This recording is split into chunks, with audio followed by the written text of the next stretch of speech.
ये हिंदी हेडलाइन है। मैं सुभाष राज। कड़ाके की ठंड डायबिटीज और ब्लड प्रेशर के रोगियों के लिए मौत का पैगाम भी लेकर आती है। साइलेंट किलर के रूप में विख्यात ये दोनों रोग भीषण सर्द रातों में कसाई का रूप धारण कर लेते हैं। इस मौसम में आपको अपने आसपास से लगभग रोजाना ये खबर मिलती है कि रात में वॉशरूम गए फला परिचित का हार्ट फेल हो गया अथवा उसे ब्रेन स्ट्रोक की वजह से अस्पताल में भर्ती कराया गया है। ज्यादातर लोग इसे भगवान की मर्जी कहकर दरकिनार कर देते हैं, लेकिन असलियत में ये डायबिटीज और ब्लड प्रेशर ग्रस्त लोगों की लापरवाही होती है।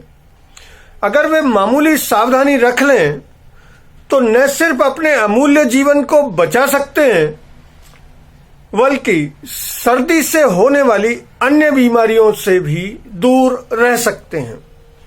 इसके लिए हमने national commission of Indian medicine के मेंबर डॉक्टर सर्वपल्ली राधाकृष्णन आयुर्वेद विश्वविद्यालय जोधपुर के होम्योपैथी डीन और स्वास्थ्य कल्याण होम्योपैथी कॉलेज के डायरेक्टर डॉक्टर पंकज शर्मा से बातचीत करके ये जानने की कोशिश की कि डायबिटीज और ब्लड प्रेशर रोगी भीषण सर्द रातों में दबे पांव आने वाली मौत से कैसे बच सकते हैं।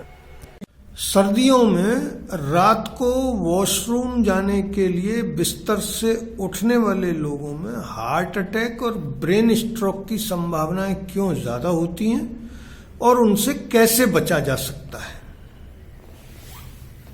सुभाष जी, आपने जो क्वेश्चन किया वो बहुत ही ज्वलंत मुद्दे के ऊपर है, क्योंकि इस time asthmatic attack, brain stroke और हार्ट अटैक ये बहुत ज्यादा होते हैं। क्यों होते हैं? खासतौर से डायबिटिक पेशेंट जिनको बार बार यूरिनेशन के लिए उठना पड़ता है। एक टेम्परेचर, आपने रजाई ओढ़ ली, रजाई का से आपका टेम्परेचर 20 के आसपास आ गया और बाहर टेम्परेचर 5 है या 10 है, उसको लेकर के अब अपन को जैसे यूरिनेशन का हुआ, जैसे प्रोस्टेट के पेशेंट्स हैं या डायबिटिक पेशेंट्स हैं, उनको इमीडिएटली भागना पड़ता है और उन्होंने एकदम रजाई को उठा के फेंका और फेंक करके उठ करके चल दी।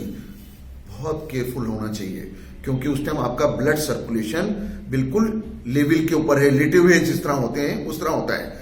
जैसे 24 घंटे आदमी खड़ा रहता है या बैठा रहता है तो सर्कुलेशन ब्रेन से नीचे पांव की तरफ, पांव से नीचे की तरफ चलता रहता है, जबकि लेटने की स्थिति के अंदर ब्लड सर्कुलेशन अलग तरीके से होता है।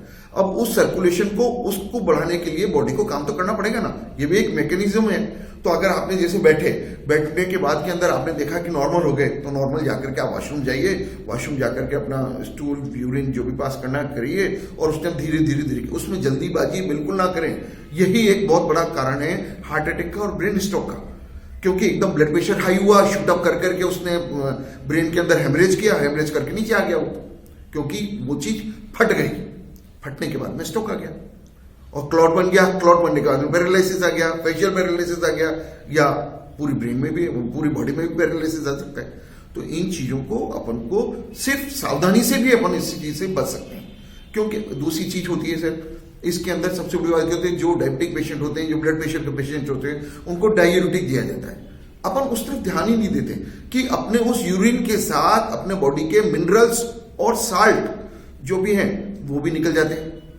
और वो निकलने के बाद में बाइटें आना, ये सब कुछ होना, ये सब कुछ स्वाभाविक है। अब जो बाइट आए, एकदम आप उठे बाइटे को लेकर के और उसको सही करने के लिए लगे और वो बाइटा तो एक तरफ रह गया, वो उधर सर्कुलेशन के ऊपर आके हार्ट अटैक आ गया या ब्रेन स्ट्रोक आ गया।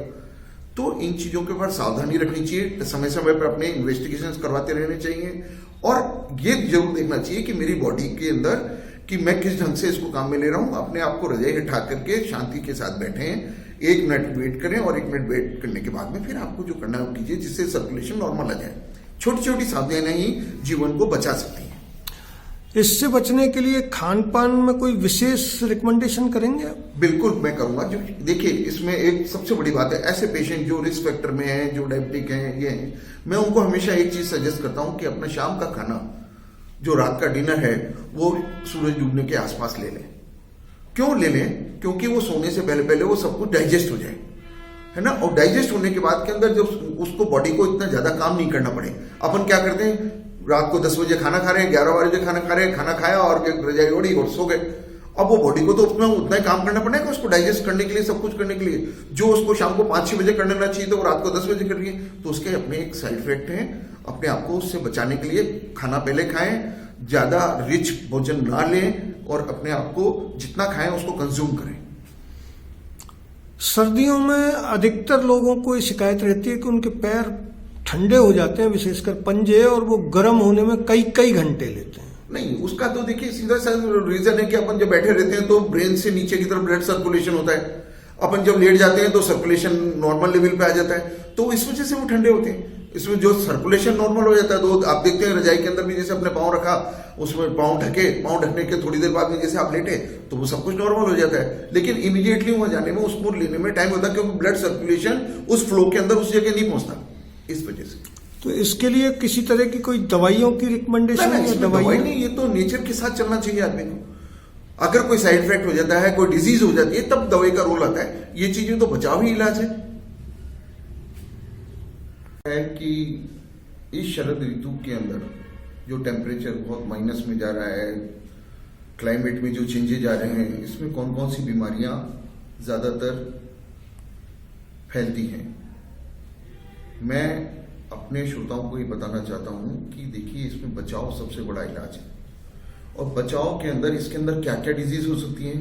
देखिए, ब्रेन स्ट्रोक आ सकता है, देखिए हार्ट अटैक आ सकता है, आस्थमैटिक अटैक आ सकता है। अब ये क्यों आ सकते हैं, इसका कारण क्या है? बोल तो कोई भी सकता है कि क्यों आ सकते हैं। आ इसलिए सकता है, एक प्रकृति का सिद्धांत है, सर्दियों के अंदर हर चीज सिकुड़ती है और गर्मियों में फैलती है। अब ऐसे जो सिकुड़ने वाली बात जो आती है, तो इसके अंदर अपनी नसें वगैरह सिकुड़ जाती हैं, इसमें टाइट हो जाती है। और टाइट के अंदर हार्ट को उतना ही काम करना पड़ता है, लेकिन हार्ट को इस सर्दी में ज्यादा काम करना पड़ा। क्यों? उनको उस टेम्परेचर में लाने के लिए ज्यादा पंप करना पड़ेगा। उनको नसों को जो टाइट हो गई हैं, उनका फ्लो खींचने के लिए, उनका सब कुछ करने के लिए उसको ज्यादा काम करना पड़ेगा। ऐसे के अंदर संभावना क्या होती है, जो डायबिटिक पेशेंट हो, जो ब्लड प्रेशर के पेशेंट होते हैं, हार्ट ने ज्यादा काम किया तो एकदम स्ट्रोक आ गया, अस्थमैटिक अटैक आ गया अस्थमैटिक वाले पेशेंट्स को, क्योंकि लंग्स को भी ज्यादा काम करना पड़ा उस चीज को नॉर्मल लाने के लिए। अब लंग्स, हार्ट, ये सब चीजों को जब ज्यादा काम हुआ तो इसके अपने कोई चीज ज्यादा काम करेगी तो उसका नुकसान भी होगा। इसलिए अपने को जरूरत से ज्यादा ठंड के अंदर और जरूरत से ज्यादा गर्मी के अंदर अपने आप को बचा के रखना चाहिए। ठंड के अंदर कैसे बचा के रखें? नॉर्मल टेम्परेचर पे रहें। अपन को बहुत अच्छा लगता है गर्म पानी से अपन नहाते हैं, धड़ाधड़ धड़ाधड़ गर्म पानी से नहाया, वो 1 मिनट बहुत अच्छा लगता है अपन को। लेकिन उसके बाद में जब आते हैं, शरीर को उस जो वातावरण है उसको नॉर्मल करने के लिए अपने आप को वापस ज्यादा मेहनत करनी पड़ती है उस टेम्परेचर में लाने के लिए। अब वापस उस टेम्परेचर में गए, वापस वो हो गया। अब इसके अंदर आजकल और क्या हो रहा है, आपने रोज अखबार पढ़ते होंगे कि आज वो वहां डेथ हो गई, वहां डेथ हो गई, वहां डेथ हो गई। एक अंगीठी का सहारा लेते हैं लोग, अंगीठी का सहारा लेते हैं, लेकिन ये भूल जाते हैं कि क्रॉस वेंटिलेशन होना चाहिए। क्रॉस वेंटिलेशन नहीं हुआ, कमरे को गर्म करने के लिए अंगीठी जलाई, कार्बन मोनोऑक्साइड बढ़ गई, ऑक्सीजन जली और वो सोते के सोते रह गए। सुबह क्या मिलता है? सोते सोते शांति के साथ उनकी नाक के पास कोयले मिलते हैं, कोयले का धुआं मिलता है खाली। ऐसे हीटर लगा के रखते होंगे, कमरे को गर्म रखेंगे तो अपन इससे बचाव में आ जाएंगे। नहीं, हीटर भी कार्बन मोनोऑक्साइड को बढ़ाता है ना, ऑक्सीजन को जलाता है। अपने को ध्यान रखिए इन चीजों का जब भी यूज करें। क्रॉस वेंटिलेशन बहुत अति आवश्यक है, और खासतौर से जो डायबिटिक पेशेंट हैं, जो शुगर जिन लोगों को है, उन लोगों को इस चीज में, क्योंकि उनकी इम्यूनिटी बहुत ज्यादा वीक हो जाती है, बच्चे हैं, उनको अपने आप को सबको संभालना चाहिए। अपने ड्राई फ्रूट्स वगैरह, इम्यूनिटी बढ़ाने की चीजें, आंवला वगैरह, ये चीजों को ज्यादा इस्तेमाल करना चाहिए। और सिम्टोमेटिकली होम्योपैथी की दवाइयां काम में लेनी चाहिए। पोस्ट कोविड के अंदर जो अटैक हो रहे हैं, पोस्ट कोविड में जितने लोग आ रहे हैं, आप ये देखिए उसके अंदर क्या क्या नहीं हो रहा, लेकिन वो अपना काम कर रहे हैं। होम्योपैथी ने एक चमत्कार के रूप के अंदर बहुत अच्छा काम किया। जिन लोगों का हुआ कि कम से कम वो उनकी डेथ नहीं हुई तो सीवियरिटी में नहीं गए, जिनको अटैक भी हुआ तो नॉर्मल लेवल पर चले गए। उसके अंदर ऑक्सीजन लेवल कम हुआ, ऑक्सीजन लेवल को ऐसी होम्योपैथी मेडिसिन जिनको बिना ऑक्सीजन दिए हुए ऐसी मेडिसिन है जो ऑक्सीजन बढ़ाती हैं, अपने अंदर बॉडी के अंदर ही ऐसी चीजें पैदा करती हैं जिससे अपने आप ऑक्सीजन मिलती है, वो ज्यादा बेटर होता है। जबकि अपन आर्टिफिशियली कोई चीज लें तो homeopathy is very close to nature. मेरी आप सबसे प्रार्थना है कि अच्छा खाएं, अच्छा पिएं, लेकिन एक चीज का रखें, हर चीज डिपॉजिट नहीं करें, उसको कंज्यूम भी करें। व्यायाम, एक्सरसाइज, होम्योपैथी, ये एक दूसरे के पर्याय हैं। धन्यवाद। अगर ये वीडियो आपको पसंद आया तो इसे लाइक करें, सब्सक्राइब करें और शेयर भी करें। धन्यवाद। जय हिंद।